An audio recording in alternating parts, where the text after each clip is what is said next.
To News Desk, thank you for staying with us. Now on to some business stories. My name is Kelvin, Nyakundi. Now 7 Kenyan businesses have graduated from a UK Green Business Building Accelerator program, enabling them to address core business challenges, improve their customer focus, and also sell their value propositions to investors. The growth of all businesses through the Accelerator program is part of UK and Kenya's commitment to growing and scaling small, innovative businesses to deliver growth. More recently, we've also been working with very large-scale businesses through the Africa Green Investment Industrialization Initiative here in Kenya, looking at businesses looking for 100 million plus investments. After the past 6 years or so of this program, we found there's also a constraint around the availability of growth firms to create jobs, and so the Green Business Building Accelerator was launched. So by 2027, the GBB Accelerator program aims to have worked with 60 plus companies in Kenya, creating an impact through job creation and innovation and strengthening the overall ecosystem and Nairobi's position as a green growth hub. So we hope that we can help attract further talent and investment through this program and serve as a model for other regions in Africa. Now, the German government will invest more than 106 million shillings to support different trade facilitation measures, prioritizing the green freight strategy along the Northern Corridor through its development agency, GIZ. Now, the German government had signed an MOU with the Northern Corridor Transit and Transport Coordination Authority to invest in sustainable infrastructure. The authority's executive director, John Deng, says this will boost cargo through the Port of Mombasa. The corporation will offer technical support for transport infrastructure projects such as roads, railways, ports and waterways. We have only seen increased diversion of goods that were meant for South Sudan through Port Sudan now coming through Mombasa. On the use of ICT to enhance trade, we have successfully engaged DRC and Uganda to integrate their custom systems, and by June we shall actually launch the successful integration of Uganda and DRC custom systems, which means the trucks that are leased from the Port of Mombasa will not have to be inspected again at Malaba or Busia. They will move directly to the destination. And if that is done, it means the idling time for the trucks to be releasing emissions at the borders would have been reduced.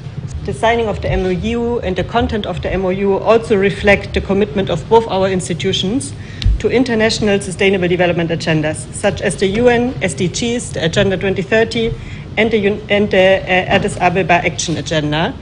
And I think in these times, we also need to underline that this commitment is no longer the norm. So we are particularly proud to commit to these international partnerships and to further strengthen them.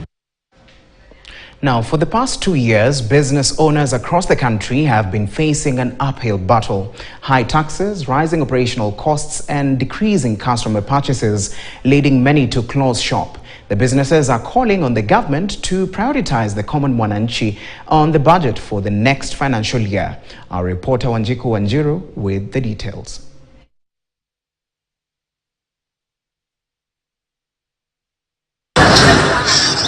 Many small businesses across the country continue to experience the economic pinch, blaming this on high taxation, inflation, and expensive logistics for their declining profits. Customers now say they simply do not have enough money to spend on products. Kubagain na customer imekuwa ngumu because ukileta huo mzigo kitambo ufikishe hapa imekucost a lot. Like margin yako, profit margin yako imebaki almost nil. Like we are really struggling as business people. Watu ni wengi yes, lakini kununua hawanunui. Juu kitu ya kwanza nimewaambia hapo hivyo, mtu anakuja anataka kununua nguo kama hii, amefika hapo hivi. Demo mnaongea kanjaa ametokea huko. Amemstua. Customer amestuka, ametoroka, ameenda. Sasa tunaona hapo hivyo utapata pesa. Compared to previous years, Kenyan businesses now say their retail margin has highly reduced, finding it hard to meet their basic needs, with some having to close down their businesses. Kitambo ulikuwa unaweza weka hata dhao 3, 4, lakini sasa hivi unapata tu hata ukipata dhao moja unashukuru. Then hiyo dhao moja hata itoshi. So unajipata unabidi kujifinya kidogo. They are now calling on the government to prioritize the common mwananchi in the budget for the next financial year, calling for tax relief measures, economic policies that increase cash flow, and incentives to boost recovery. Lakini mtu ako juu always atapata kidogo, ako kwa stable. Yeye anaweza shuka, lakini mimi siwezi shuka tena. Bali maisha iniko siwezi shuka zaidi ya hapo. If there is a way they can reduce those taxes, if there is a way kunaweza kuwa na cash flow kwa mwananchi wa kawaida, then tutakuwa tumesaidika kama watu wa biashara ndogo ndogo. Wanjiko Wanjiru, KTN. All right, now women have been urged to join SACCOs so as to benefit from loans to support their businesses. Now, this is according to the chairperson, Kenya Industrial Estate, Lily Ngoko, during the launch of Women's Indian Chamber of Commerce and Industry SACCO. She says the SACCO will enable the women to economically sustain and build their own enterprises. And the government has actually invested a lot in these parastatals, including KI. It has given a lot of finances so that it can, the MSMEs can access affordable credit. And I want to tell women all over that the government had in mind that these women may not have the securities, the collaterals that they need. And that is why it has encouraged women to form SACCOs so that they can access the money through women groups.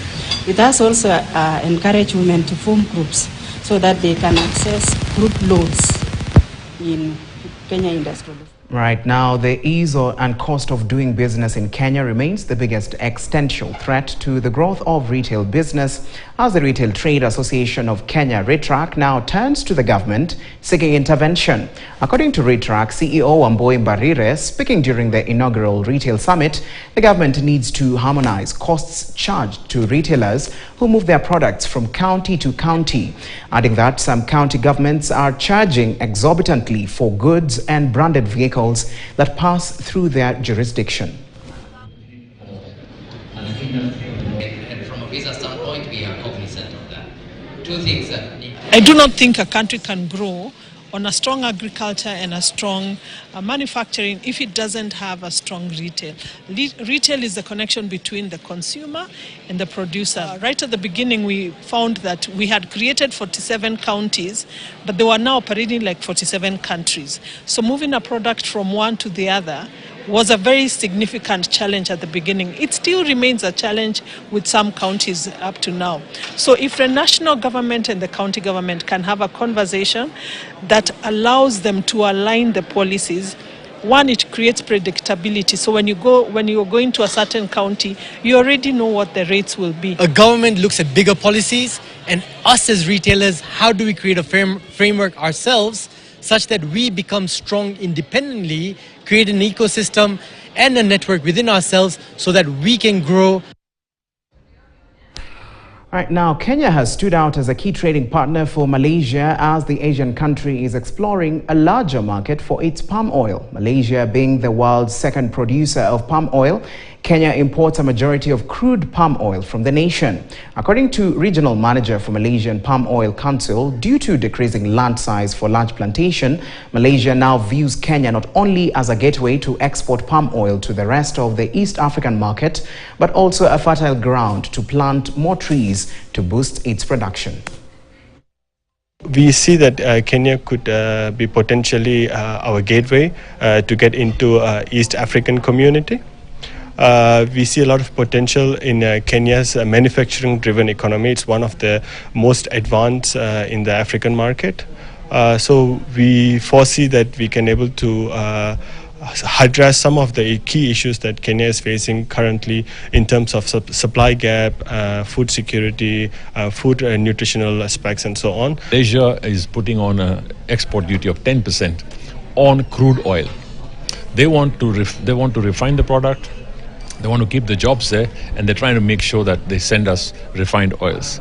And here we've got on crude palm oil, we've also put a 10% duty. So what have we done? We've made the product more expensive for our wananchi, and that's where we're going wrong.